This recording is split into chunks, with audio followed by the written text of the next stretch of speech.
ये देखो फ्रेंड्स हमारा सुबह जय श्री कृष्ण, जय माता जी, Radhe Radhe. Welcome to my another blog. तो आई होप आप सभी लोग अच्छे होंगे।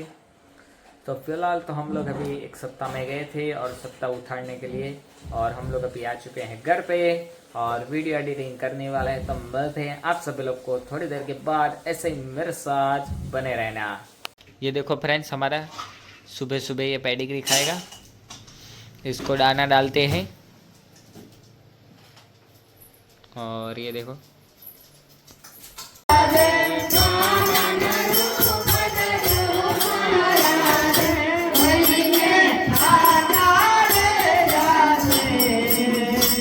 तो हेलो फ्रेंड्स, जय श्री कृष्ण, जय माता जी, राधे राधे। हम लोग फिर से आ चुके हैं और आज हम लोग अभी पढ़ने जा रहे हैं 7वां अध्याय। तो फाइनली फ्रेंड्स हम लोग अभी पढ़ रहे हैं।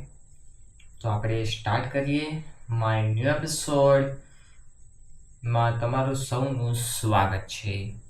તો મારી સાથે બનેલા રહેજો ને આવો જ પ્યાર તમે દરરોજના આપતા રહેજો।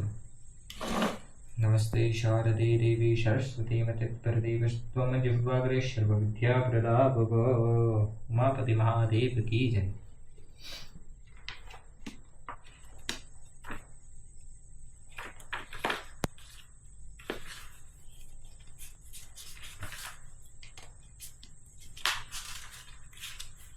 આપણો 7મો અધ્યાય છે શ્રોતાએ પાડવાના કેટલા નિયમો। શ્રી સૌનક ઉવાચ। શ્રી સૌનક બોલ્યા, હે શ્રુત, હે શિવ ભક્તમાં શ્રેષ્ઠ, તમને ધન્ય છે, તમે અમને આ કલ્યાણકારી શિવ કથા સંભળાવી રહ્યા છો। શિવ મહાપુરાણ સાંભળવા ઈચ્છનારા શ્રોતાઓએ નિયમો પાડવા હોય તે સર્વના કલ્યાણ અર્થે કહો।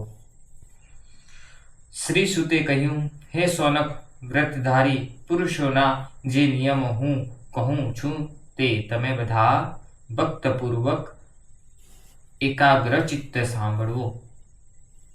એકાગ્રચિત્ત સાંભળો, કેમ કે આ શ્રેષ્ઠ શિવકથા નિયમપૂર્વક સાંભળવામાં આવે તો કોઈ પ્રકારના વિઘ્ન વિના શ્રોતાઓ ઉત્તમ પ્રકારની ફળ પ્રાપ્તિ થાય છે। એટલે એમ કીધું નિયમપૂર્વક આને જો સાંભળવામાં આવે તેને ફળ પ્રાપ્તિ થાય છે એવું શિવ પુરાણમાં કહેવાયું છે। શિવ કથા સાંભળવાની ઈચ્છા વાળા ભાવિકો ભક્ત પુરાણી પાસેથી દીક્ષા લેવી, કારણ કે દીક્ષા વગરના ને કથા સાંભળવાનો અધિકાર નથી।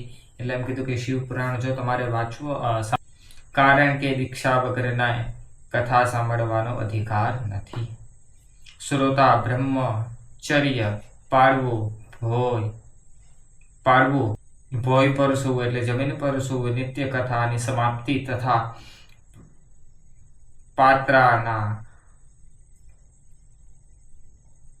પાત્રાણામાં ભોજન કરવું, જેનામાંથી શક્તિ હોય તેણે પરાયણની સમાપ્તિ સુધી ઉપવાસ કરવો। એમ કીધું કે જ્યાં લગીને આપણી સપ્તાહ ચાલે ત્યાં લગીને એનો ઉપવાસ કરવો। ઉપવાસ ન થઈ શકે તો દૂધ પીવું અથવા ફલાહાર કરવો। આ એકટાણું કરવું। આ કથાના વ્રતધારી શ્રોતા દરરોજ એકવાર હવિષ્યાનંદ લેવું।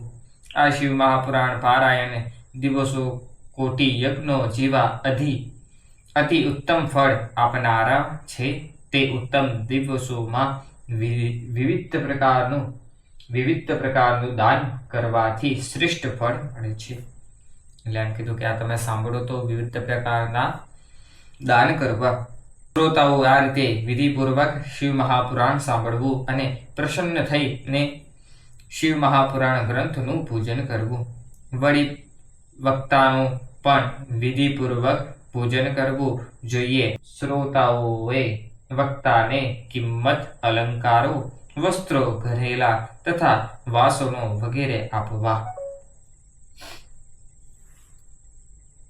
આ પ્રમાણ વર્તના શ્રોતા સર્વ લોક ને બ્રહ્મલોકમાં જઈ અંતે શિવલોકમાં પામે છે। આ રીતે ઉત્સાહયપૂર્વક પુસ્તકોનું અને કથા કહેનારનું પૂજન કર્યા પછી વક્તાની સહાય માટે રાખેલા પંડિતોનો યોગ્ય સત્કાર કરવો, પછી ત્યાં આવેલા અન્ય બ્રાહ્મણોને અનાજ, વિધિ દ્રવ્ય વગેરેનું દાન આપવું અને ત્યાં ગીતો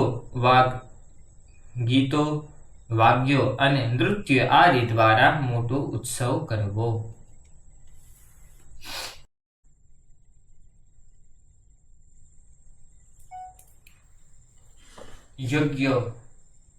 યોગ્ય સત્કાર કરવો, પછી ત્યાં આવેલા અન્ય બ્રાહ્મણોને અનાજ, વિધિ દ્રવ્ય વગેરેનું દાન આપવું અને ત્યાં ગીતો વાગ્યો અને નૃત્ય આદિ દ્વારા મોટો ઉત્સવ કરવો। હે મુનિ, વિરગ્ન શ્રોતાઓએ જે ગીતા શિવજીએ રામચંદ્રજીને કહી છે તે શિવ ગીતાનો બીજો દિવસ પાઠ કરવો અને ગૃહસ્થ શ્રોતાઓએ કર્મની શાંતિ માટે શુદ્ધ હોમ દ્રવ્યોથી હોમ કરવો, અથવા તેણે રુદ્ર સંહિતાના દરેક શ્લોકોને તેમજ જ ગાયત્રી મંત્રથી અથવા શિવ પંચાક્ષર મૂળ મંત્રથી હોમ કરવાને જે અશક્ત હોય એ ભાવિક હે હોમ દ્રવ્યનું બ્રાહ્મણોને દાન કરવું। પછી ઓછા વક્તાઓ દોષોને દૂર કરવા માટે ભક્તિપૂર્વક શિવ સહસ્ત્ર નામનો પાઠ કરવો કે તે શ્રવણ કરવાનો, તેથી સગુણું કાર્ય નિઃસંશય સફળ થાય છે, કેમ કે ત્રણેય લોકમાં આ શિવ સહસ્ત્ર નામથી અધિક કોઈ વસ્તુ નથી। ભાવિકે વ્રતની પૂર્ણતાની સિદ્ધિ માટે 11 બ્રાહ્મણોને મધ અને દૂધપાકથી ધૃત કરવા અને તેમને દક્ષિણા આપવી। જેઓમાં શક્તિ હોય તેઓએ 12 તોલા સુવર્ણનું એક સુંદર સિંહ બનાવી તેના પર આ પુરાણના શુભ અક્ષરો લખાવીને તેની વિધિપૂર્વક સ્થાપના કરવી અને આહ્વાહન વગેરે ક્ષોણે